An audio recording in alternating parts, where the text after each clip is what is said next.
So I'd like to seek your good wishes and blessings so that we can share something which will please the Supreme Lord and also help us advance in our Krishna consciousness. So we've covered the Dasavatars, Manvantara-avatars, the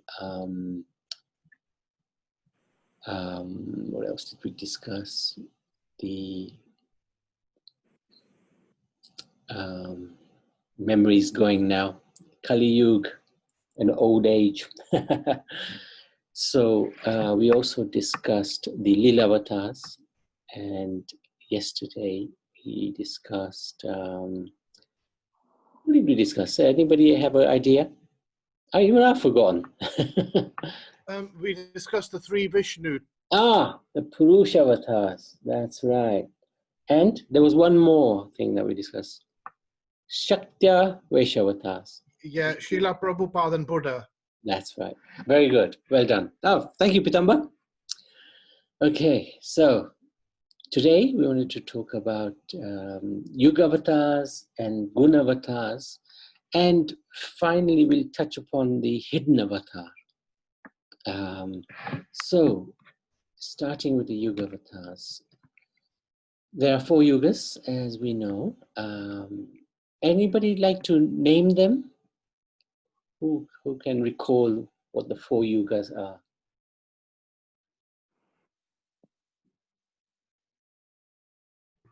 Satyug, Dwapar, Treta, and Kali. Excellent, excellent. So the first, the golden age, Satyug, is when people live for very long periods of time, 100,000 years. And in that yuga, the incarnation of the Lord is white. And the process of self-realization, becoming close to God, becoming a devotee of the Lord, is meditation. That is how one became God realized. And this has been taught by the white incarnation of the Lord. And this incarnation gave a benediction to the sage Kadam, by which he could have an incarnation of the personality of Supreme Personality of God as a son. And his son's name, Kadam Muni's son's name, is Kapil. Kapil, as we discussed, as part of the Shakti avatars. And in Satya Yuga, in terms of, because their lifespan was very long, they could meditate for a long period of time. And also, that age didn't have many impurities. In fact, truthfulness was there, austerity, cleanliness, mercy, in abundant quantity. So there were no really bad qualities on that age. Hence why people lived for such a long time. And they could meditate in peace. And they were in full knowledge. The Lord is 4-armed, he has matted locks, he wears garment of tree bark, carries a black deer skin, sacred thread, prayer beads, and a rod and water pot of a brahmachari. So this is all stated in the Srimad Bhagavatam, 11th canto, 5th chapters, 21st verse. And the Lord is also glorified by various names. Hamsa, Suparna, Vaikuntha, Dharma, Yogeshwar, Amala, Ishwara, Purush, Avyakta, and Paramatma. So this is again from a couple of verses away from the previous verse in the Bhagavatam. So this is the Yuga avatar for Satya Yuga. Now, we wanted to look at Treta Yuga. Yeah. So Treta Yuga is red in color, and in that yuga, the self-realization process was attained through the performance of sacrifices, yagyas. In that age, the Brahmins were very, very qualified, and they could pronounce the Vedic mantras, and they could have the result from the yajna. And the result would be to become closer to the Supreme Lord. Why is it sacrifice? And people lived a little less. One of the legs of Dharma fell apart. So they would live for 10,000 years. But they had immense wealth, huge amount of wealth. And this wealth was used in the service of the Lord by performing these sacrifices. It's said that the arena of the sacrifice would be the size of London. So it's quite an immense task that they used to perform, sacrificing. The Lord has 4 arms, golden hair, wears a triple belt representing initiation into each of the 3 Vedas. Again, this is from the 11th canto, 5th chapter, 24th verse. And they would follow the Vedas and perform the sacrifices accordingly. The Lord's symbols with a laden spoon and other implements of sacrifice. So he would come in this yuga and teach how to become close to the Lord. So this is, his name is glorified by the names of Vishnu, Yajna, Prishnigharb, Sarvadev, Urukrama, Vrashakapi, Jayanta, Urugaya, like that, many different names. So that's Treta Yuga. So Satya Yuga, Treta Yuga, then we have Dwapara Yuga. And Dwapara Yuga is the color of Krishna, Shyam, bluish, blackish color of a dark rain cloud. And in this yuga, the way to obtain self-realization, God realization, was by performance of opulent deity worship. The Lord is in his form, and when we worship his form, then we become close to him. Even in Kali Yuga, this can, to some degree, be attained, but in Kali Yuga, it's always a little harder because of our faith, lack of faith, rather. But the deity is described to be like the post box. Just like we have a post box, you post a letter and it'll reach wherever. So the comparison is that the post office, the huge buildings and the paraphernalia that goes with the buildings, is like the Supreme Lord. And the post box is like the deity, the representative of the Supreme Lord. So just like if you put a letter through the post box, it will reach its destination. If we worship the deity with complete faith, then we're worshipping the Supreme Personality of Godhead directly. The Lord appears with a dark blue complexion, wearing yellow garments. The Lord's transcendental body is marked in this incarnation with Srivatsa. This is one of the what they call pendants, right? And other distinctive ornaments. And he manifests his personal weapons, and that is the Shank, Gada, Chakra, and flower. So that's Dwapara Yuga. And then finally, in Kali Yuga, he's also blackish in the normal Kali Yuga.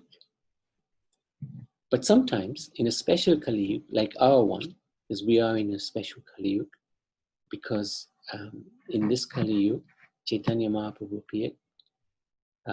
He appears once in the day of Brahma, as the original Lord Krishna appears once in the day of Brahma, and they precede each other. So his color is yellowish. And I'd like to ask, why is his color yellowish, goldenish?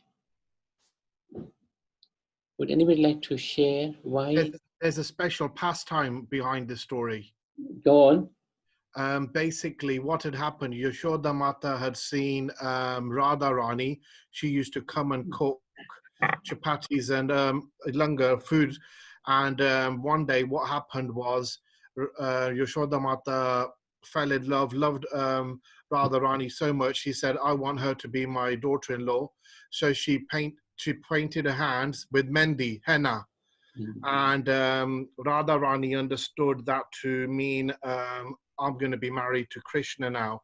but then Yogamaya got involved because this wasn't the pastime of marriage that was supposed to happen in this Kali Yuga. But as Radharani was going back home, she went into she washed her hands in a lake, and then went home. But it just happened that Krishna was going along the same area, and Krishna could smell Radharani and couldn't work out what was going on. So what he did is he went into the lake where Radharani had washed her hands, and out of that, a transformation of some sort happened, and Shri Chaitanya Mahaprabhu appeared. Interesting. Where did you hear that? I heard that in Samachalam. Oh, Himachal, okay. Because we had a similar pastime, if you recall, that exactly what you said. And this lake is still colored yellowish, or it's greenish now, but we don't have the eyes vision to see it. But that lake is there in Braj Dham. So very interesting, very interesting. So yes, it's because of Srimati Radharani. Another pastime is basically Krishna wanted to experience the love that Radharani was having for him because he could not understand it. He was thinking that Radha is so gorgeous, so beautiful. What does she see in me? So in order to experience her love for him, he stole her bhav, he stole her love effectively. And it is very overpowering. And her golden color is what Chaitanya Mahaprabhu is, overpowering the blackish color of Krishna. So it's very interesting. So Chaitanya is actually a combination of Radha and Krishna. So it's Krishna who wanted to taste the love of Radha. So this particular incarnation of the Supreme Personality of God is foretold in the Srimad Bhagavatam, and we have the verse here. It's very, very famous and very nice verse to remember and recite. So we can recite this together. Krishna Varnam Krishna Krishnam Sangopangasta Prasadam Yagnai Jastetana Prayai Yajanti Samudasa. In the age of Kali, the Lord incarnates as a devotee, yellowish in color, and is always chanting Hare Krishna, Krishna Krishna, Hare Hare, Hare Ram, Ram Ram, Hare Hare. Although he is Krishna, his complexion is not blackish like Krishna's in Dwapara Yuga, but is golden. It is in Kali Yuga that the Lord engages in preaching love of Godhead through the Sankirtan movement. And those living entities who are intelligent adopt this process of self-realization. Very nice. This particular incarnation of the Supreme Personality of Godhead is foretold in the Bhagavatam, and that's 11.5.32. So those are the Yuga avatars. So if there's any questions or any comments, anything that you've come across before which you'd like to share, happy for you to do that. Otherwise, we'll move on to Guna avatars.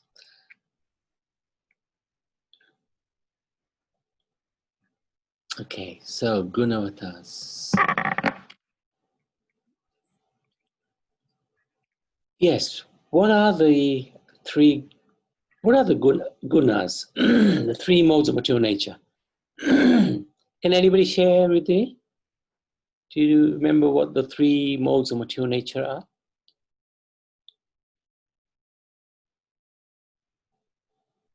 Mode of goodness, Mm-hmm. mode of passion, mode of ignorance. Brilliant. And do you remember the Sanskrit names, Karuna? Sattvagun, Yes. Rajagun, and Yeah. Tamagun. Very good. Very good. Now, we are not, the soul is not subjected to these three modes of material nature. The eternal living entity, when it is with the Supreme Lord, is transcendentally Satchit Ananda. It's Sat, eternal, Chit, full of knowledge and happy Ananda. But it becomes conditioned by these three modes when we come into contact with this material world. So when we come to this world, because of our desire to enjoy separately from Krishna, for whatever reason, then we become influenced and come under the control of these three modes of material nature. And each of these three modes has a deity who is in charge of the modes. So the three modes, as you said very nicely, is goodness, sattvagun, ignorance, and passion. So there are three deities, three incarnations who are in charge of these three modes. So let's look at them. This Lord Brahma, he's in the mode of passion, he's in charge of the mode of passion. Rajagun, Brahma is the creator. So in order to create, in order to do something, you have to have some go, some passion. So Brahma is in charge of this quality of passion. He makes things happen. Vishnu, you have to, once you've created something, you have to keep it going, maintain it. And that is Lord Vishnu's job. That's the hardest job, to maintain it. To make something is very easy, to maintain it takes some doing. So he takes the role of sattvagun, quality of goodness. Of course, even he takes this role, he's never subjected to sattvagun or rajagun or tamagun. Lord Vishnu is beyond all of these things. He's a supreme Lord. He's in charge of everything. So he's not under the control of these modes. And finally, we have the third Gunavatar, and that's Lord Shiva, who is one who's going to finish everything. So we have Brahma who creates, Vishnu who maintains, and when it's time for the dissolution, it's a job. It's not that Shiva becomes unnecessarily angry and in the mode of ignorance destroys the world. No, it's a job that he is in charge of. So at certain points, which we've seen when we looked at the Manvantara avatars, there will be the service of destroying the world partially or completely. And that falls in under the auspices of Lord Shiva. He's in charge of the mode of ignorance, and he's actually very, very kind and compassionate personality, as is Lord Vishnu and Lord Brahma. So of all of these, only Lord Vishnu is a supreme personality of Godhead. Lord Brahma is, as we know, a jiva, ordinary living entity, but very powerful living entity, and very pure as well, and a devotee of the Lord. And Lord Shiva is practically the same as Vishnu, but when Vishnu wants to touch this world, when he interacts with this world, then he transforms into Shiva. And the example given in the scriptures is that of milk, which is to which a curding agent is added, like lemon juice, and that becomes yogurt. So Lord Shiva adding this material world becomes Lord Vishnu, adding this material world becomes Lord Shiva. So it's one and the same person, except Shiva is in direct contact with this world. That's the only difference. Here we have the three glorious personalities. There's Lord Vishnu, there's Lord Brahma, and Lord Shiva. And they are in charge of these modes, which means that they are controllers of these three modes of material nature. And it's part of their job to keep the living entity bound within these three modes. unless the living entity takes shelter of the Supreme Personality of Godhead. And then that living entity becomes free of these Guna avatars. So these three personalities will also help those living entities who want to become free from the three modes of material. It'll help, they can help the living entity transcend these three modes of material nature as well.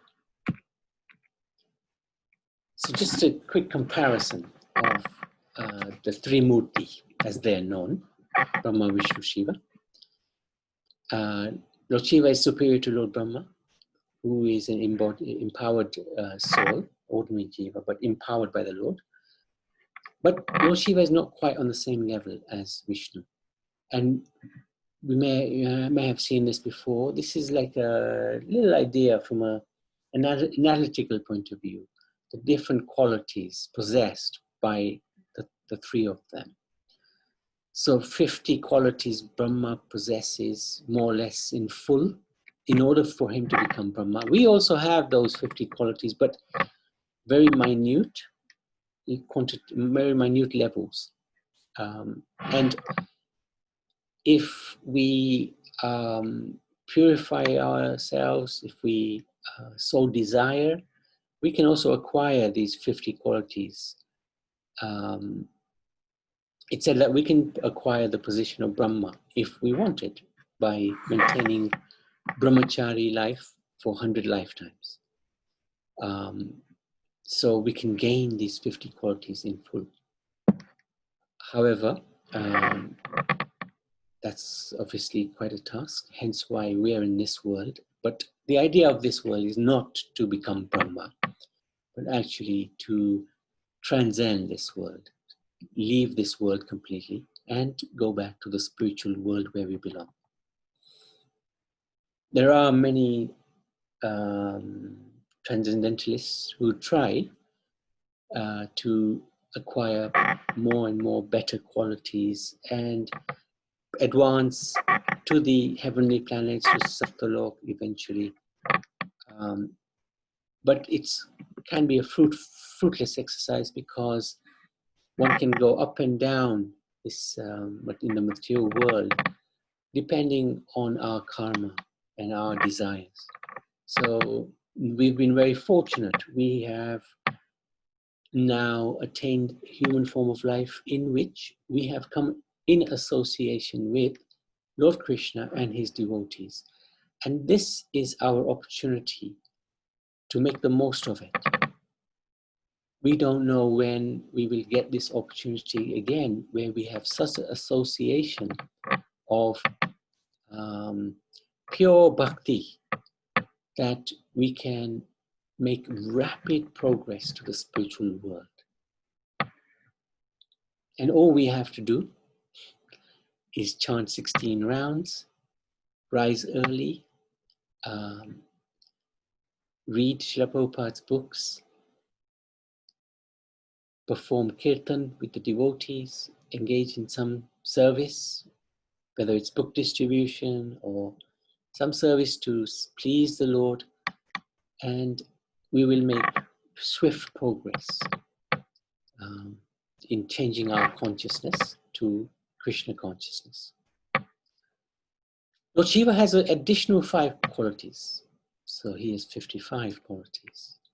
In addition to that, Lord Vishnu has another 5 qualities, 60 qualities in total.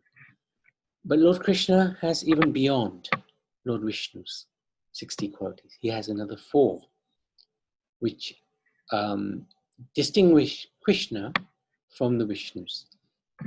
Even though they're one and the same person, they're both Supreme Personality of Godhead.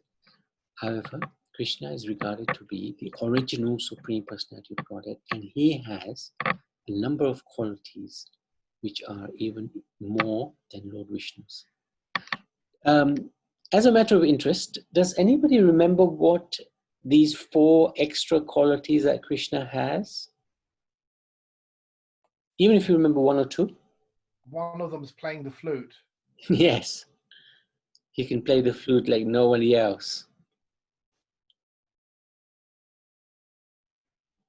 Anybody remember any of the other three?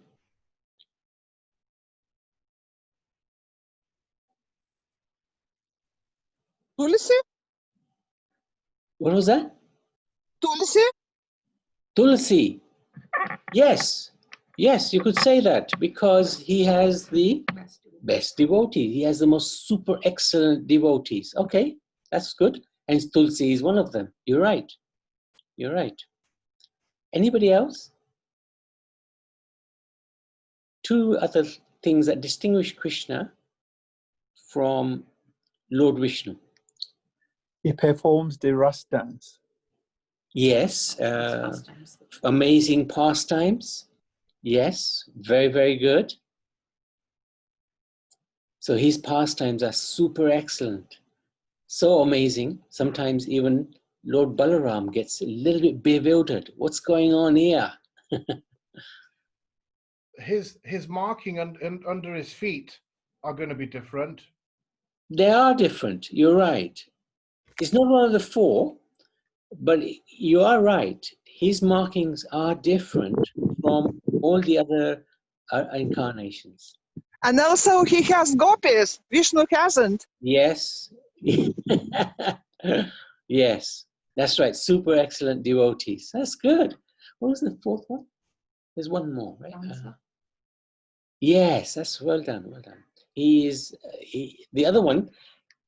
Yes, with the gopis, he dances. Actually, you got all four. Well done. Very good. So he's also the most amazing dancer. Cannot be matched in his... When he dances, even Lord Vishnu takes note. So that's good. Thank you very much. Very good. So Lord Shiva is in a unique state. He's in Shiva Tattva, it's called. So he's not Jiva Tattva, he's not Vishnu Tattva, but he's in a Tattva of his own, in between Vishnu Tattva and Jiva Tattva. And he resides in his abode in Kailash, which is, yeah, there's one Shiva, but he can expand himself. They're not necessarily called avatars. Shiv Anshizan. Very good.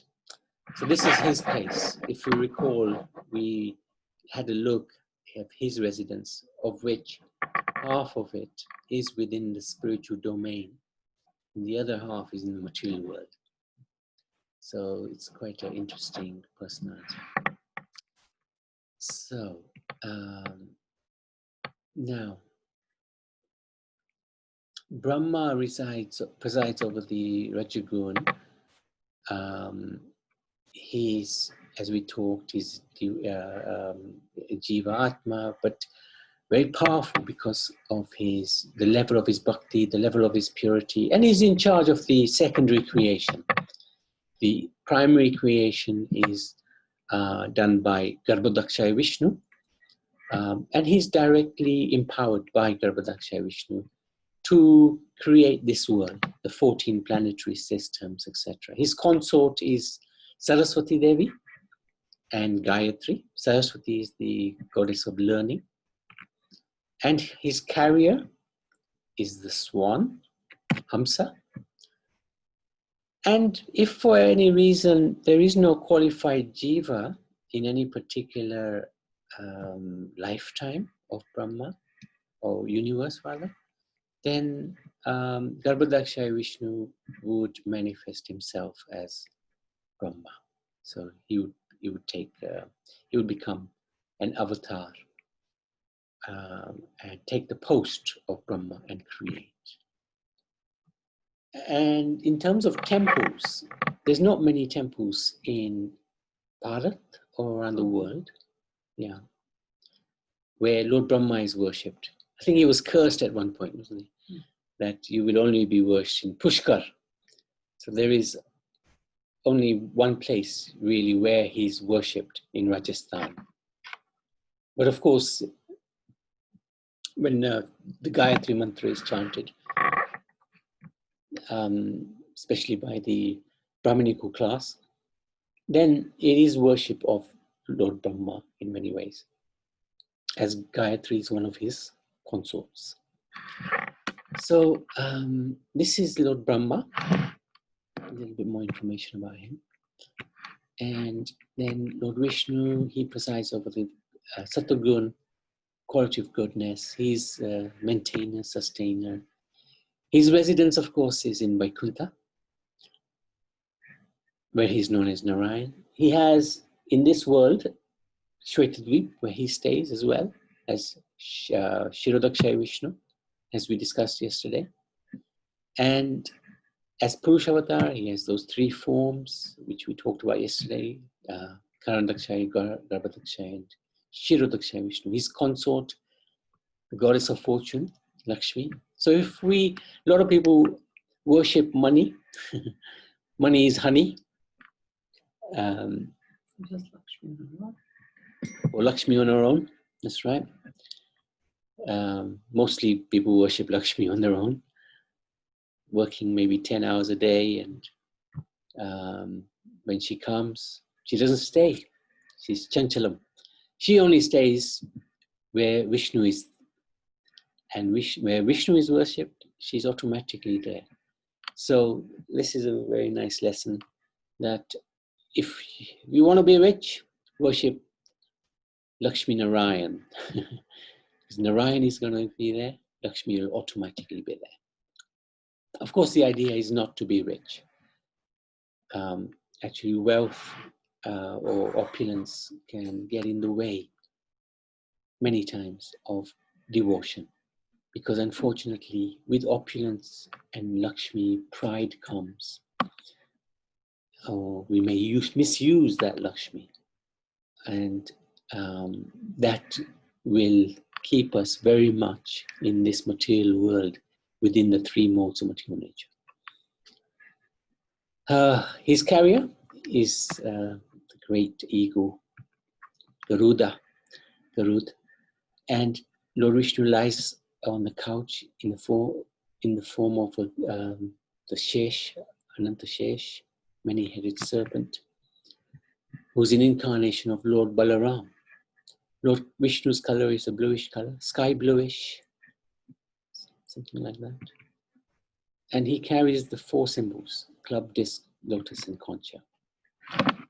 And as we said before, he may be the master of the most material goodness, but in no way is he influenced by material nature, because he is a supreme personality. He cannot be in Maya.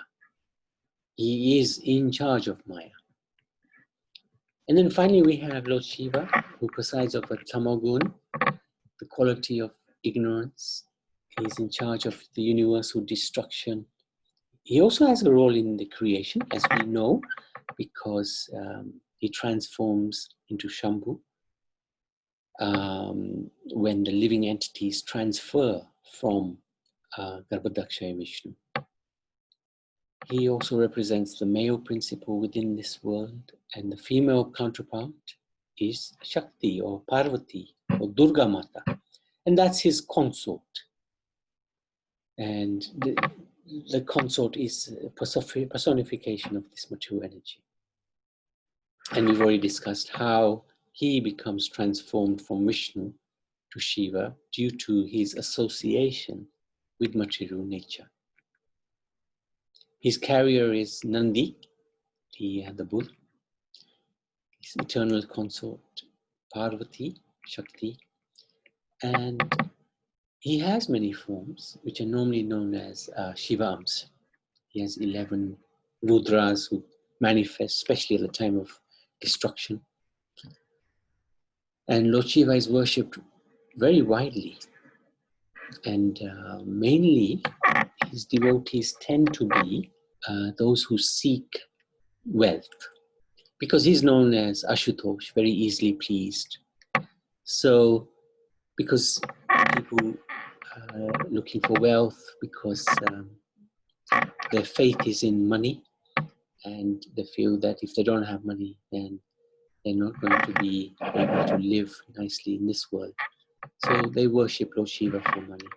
And he gives. His followers are generally quite rich. whereas the followers of Vishnu tend to be quite poor, which is a little contradictory because you see Lord Vishnu is living in great opulence. And Lord Shiva, he lives in great, I wouldn't say poverty, but very simple life. Sometimes he stays in the graveyard, covered with ashes, simple clothes, no residence. Even Parvati is begging him, let's have a house. But he likes simplicity. But his devotees like to enjoy with great wealth. And for Lord Vishnu, although he's greatly opulent, you can see his devotees can be quite poor, like Sudama, so many others. So Yudhishthira Maharaj once asked this of Narad Muni. Was it Narad Muni or did he ask Krishna directly? I can't remember now. But this is a pastime that is described in the Srimad Bhagavatam.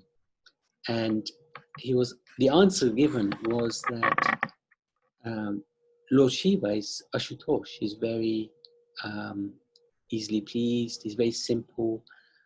If a devotee approaches him for something, he will give. He won't look at whether what I'm giving is good for this devotee or not. He won't look at that. He will simply give. Whereas Lord Vishnu, if a devotee asks for something, he will consider, is this going to help this soul come closer to me? If it is, then he will give. If it's not, then he will give in a different way so as to make that devotee closer to him. In any case, if anything is needed, we must always approach Lord Vishnu. And there's a verse in the Bhagavatam which says, Akarma, I've forgotten the verse now, Sarva Karma, I can't remember exactly. But basically the verse says, whether you have desires or whether you don't have desires, just worship Lord Vishnu, because he will purify our desires. So it's not that we can't approach Lord Vishnu for anything. No, we can and we should. If we have material desires to fulfill, ask Lord Vishnu, because he'll transform them from material desires to spiritual desires. And Lord Shiva he's got a very privileged position of being the protector of many of Krishna's abodes in this world. So he's the protector in Mathura, in Vrindavan, he's known as Gopeshwar Mahadev, Jagannath Puri, Bhubaneswar, so many different places. He's there as the protector of the Dham. It's a very privileged honor given to him by Lord Krishna. So this is... he has 12 main temples in Nepal. 12 Jyotirlings. 12 Jyotirlings, that's right. So that's Gunavatar. If there are any questions or any comments devotees would like to make, you're welcome to do so. Otherwise, I was just going to finish off the God's incarnations and avatars sessions that we've had. It's been, we've had quite a few weeks on this because we've gone through so many aspects of the Lord. But the one that we have touched on it today, but it's important to know that Lord Chaitanya is a hidden incarnation, Chaya avatar. And sometimes people find it very difficult to believe that Chaitanya Mahaprabhu is Supreme Personality of Godhead, none different from Krishna. And the reason they find it difficult to believe is because he came as a devotee. He incarnated as a devotee. And so to have this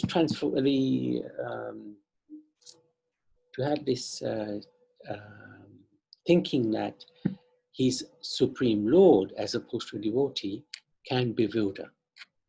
I know myself, I had quite a struggle to accept this in the beginning of my Krishna consciousness for many years.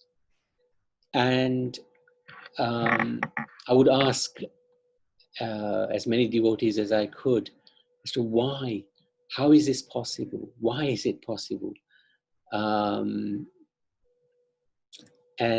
I remember one devotee said, well, you get the answers from within as soon as you start worshipping Gonitai.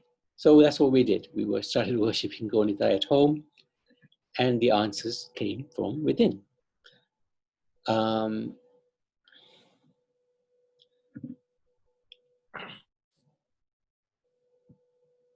Now, there are a lot of scriptural evidences that Chaitanya Mahaprabhu is none different from Krishna himself. I'm not intending to go through all of the scriptural evidences, but just give you a little flavor so that if you want to do any research, it's there for you to do. If you have any doubt about Chaitanya Mahaprabhu being Krishna himself, not even an incarnation, actually Krishna himself directly. Now, although I did have that doubt for years, it never stopped me from doing devotional service or trying to do devotional service. And I think sometimes we get into this perhaps a little rot that, unless I can get over this one issue, I can't progress in my bhakti. No. We may have issues, we may have questions, may have unanswered questions, which we can actually put around our neck in the form of a very nice necklace and keep it there. And don't forget the question, but don't let it stop us from doing our service. Don't let it stop us from chanting. Don't let it stop us from reading. So that's quite an important realization that I did have, that we never stopped. And until the answer was revealed, we carry on questioning. It's not that we accept everything without questioning it. This is the beauty of Sanatana Dharma. The Bhagavatam is there because of Parikshit. Parikshit means examiner. He examined the philosophy. He examined Sukadev Goswami. He questioned him until he was satisfied. There was one particular question he asked 3 or 4 times in the Bhagavatam, throughout the Bhagavatam. He asked it 3 or 4 times. And until he was satisfied, he did not stop asking that question. But of course, once an answer has been received and it makes sense and it does satisfy one, then one at that time should accept that answer and continue with one's progress in spiritual life. So the Srimad Bhagavatam, we already seen one verse in the 11th canto, which describes Lord Chaitanya's descent in Kali Yuga. There's another verse in the 7th canto, 9th chapter, 38th verse. And in this way, my Lord, you appear in various incarnations as a human being, an animal, a great saint, a demigod, a fish, or a tortoise, thus maintaining the entire creation in different planetary systems and killing the demoniac principles. According to the age, O my Lord, you protect the principles of religion. In the age of Kali, however, you do not assert yourself as a supreme personality of Godhead. Therefore, you're known as Three Yuga, or the Lord who appears in 3 yugas. yes, so as Chaitanya Mahaprabhu, if anybody called him God, he would close his ears and run. Because he wanted to give this realization that in Kali Yuga, you will have many people who will claim to be avatars of God. Even today, if we go to Bharat, on practically every other street corner, there will be an incarnation of God being worshipped. But it's not so cheap. God means having godly qualities. But if there's so many people who try to present themselves as God, they produce some ashes, they do some mystical performance. It's like a performance, some magic, and people are fooled and bewildered thinking that this is an avatar of God. No. Sometimes he did manifest his different forms, and he showed them to his devotees, those who were close to him. But generally speaking, Chaitanya Mahaprabhu hid his divinity. Yeah. So we've looked at this verse already, 11.5.32. There is the Vishnu Sahasranam in the 1,000 names of Lord Vishnu. There's a description of Chaitanya Mahaprabhu. Suvarna Varno Hemagnugo Varangas Chandanda Agadi. So basically he has a golden form, he has the appearance of golden molten gold. So he's exquisitely beautiful. The Lord's body is smeared with sandalwood pulp. So this is described. It describes Chaitanya Mahaprabhu's bodily features in the Vishnu Sahasranam. And there's a little bit more where it describes how he'll accept the renounced order of life. Sannyas is fully controlled, is completely peaceful. And he's chanting the holy names of Krishna. So again, this is described in the Vishnu Sahasra Stotra.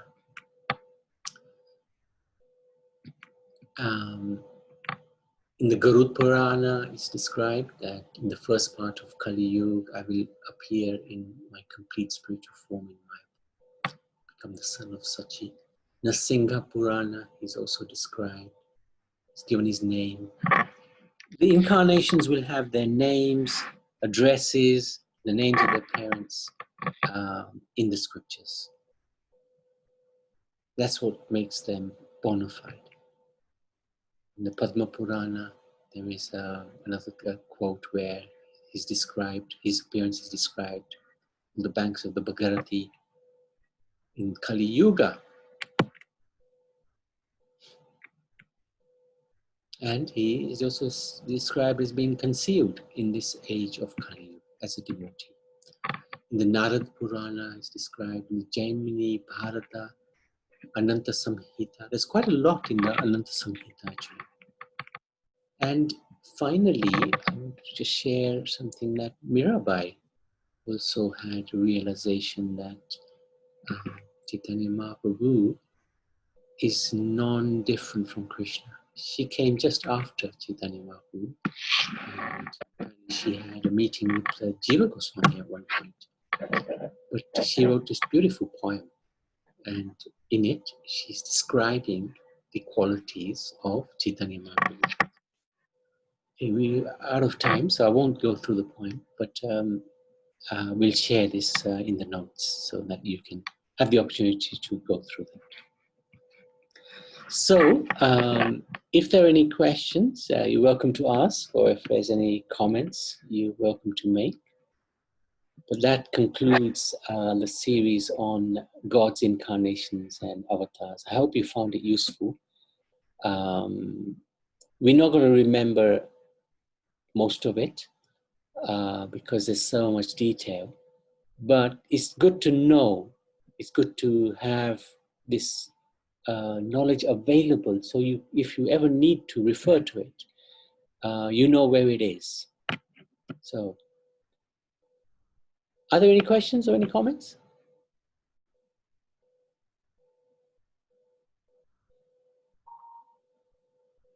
Haribol Nabi. Hare Krishna Madhusudan Babu. Oh, great, you're here. Yeah, sorry I came late actually. I was out and then I came and I remembered. So I thought I'll catch a little bit, whatever.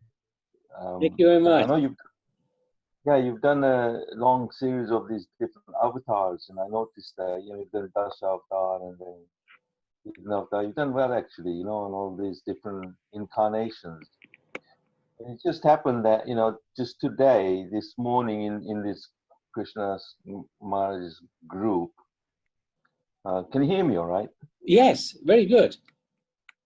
Okay. I thought I don't know whether I was live or not. It just that somebody had sent the Bhagavad Gita course, and I thought I'd just read that bit where it's a Bhagavad Gita chapter 11, shloka 1. Where Arjun said, I've heard your instructions on confidential spiritual matters, which you have so kindly delivered unto me, and my illusion is now dispelled. So when Arjuna's illusion is dispelled, so he's no longer in illusion, so you obviously know who Krishna is now. But purport quite clearly say that this chapter reveals Krishna as the cause of all causes. He is even the cause of the Mahavishnu, and from him material universes emanate. So then Prabhupada mentions that Krishna is not an incarnation. He is the source of all incarnations. And that has been completely explained in the last chapter. So obviously this was, I'm just picking it up, but when we say avatars, and then some people just take it like a everyday thing that, oh, Krishna is also an incarnation, he comes, Rama is incarnation, Krishna is an incarnation and all that. But Prabhupada quite clearly says, and when Krishna came, he came as he is, like the cause of all causes and all that, but he didn't incarnate, like sometimes he incarnate through Mahavishnu. But yeah, it's very intricate though, obviously. Yes. For our, small-minded intelligence, we can't comprehend, we can't even comprehend our own life, lifespan and all that. Forget about trying to comprehend Krishna. But yeah, I thought I would just mention it, but you might have covered this anyway. Yeah, that was the central point, actually. Oh, you have. Central point. That was like we spent probably a few hours on that point. That if you see this diagram here, for example, this chart, Krishna is the source, and then from him Balaram, and then you have the first Chaturvyu, Narayan, Chaturvyu. That's right. Yeah. Then you got the Purusha avatars, etc. And before that, you've got the different. Let me just show you something else. Yeah, that was very important aspect of all of this, because just to understand that all of these avatars, their source is the avatari, who is Krishna himself. That's right. There you go. So this is one thing that we've gone through in some detail, how Krishna is Swayam, from him comes the Swayam Prakash, who are like the gopis dancing with Krishna in the rasa. Each gopi had Krishna with her, and she was thinking, hey, I'm dancing with Krishna, only I am. But Krishna had expanded himself into all of them, into so many forms for each and every one of those gopis. And then you have Balaram, who is the Vaibhav Prakash, and then you have the Vilas Prakash, who are Vaibhav and Prabhav as well, who are the Purusha avatars. And then we have here the different Swamsa avatars, Leela avatars, Manvantara avatars. So we went through all of that. But ultimately, you've covered everything, I'm sure. In the past, I've listened to all of your the avatars. So obviously, start coming whenever I can. But it's nice that you've covered. It just so happened that today, the Bhagavad Gita verse that came through, and I was reading that way, and I thought, oh yeah, that's quite. Sometimes we overlook that or can't comprehend it, but Krishna is not an incarnation. And it's always good to be reminded. Yeah, it's just, and therefore, to understand Lord Chaitanya as well, that Lord Chaitanya is Radha and Krishna. That's right. It's also, difficult to comprehend, but only by the mercy of Lord Chaitanya can you understand Krishna, though. There are so many people who say, oh, I worship Krishna and I can't understand Krishna, and so many, but yet it is still very difficult, they can quite easily get tainted by Mayavad understanding or Mayavad philosophy and all that, impersonalism and this. And so to actually start to understand that actually Krishna, not just a person, but he's the cause of all causes. And then also Lord Chaitanya, Radha and Krishna.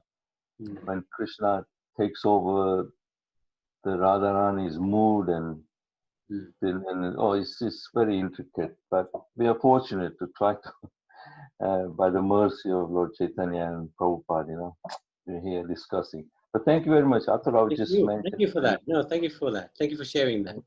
Thank you. Thank you, Nabi. Hare Haribol, yeah. Haribol to everyone. Hare Krishna. Thank you very much. So, Karunabanda, would you like to lead the way in the Singha cover?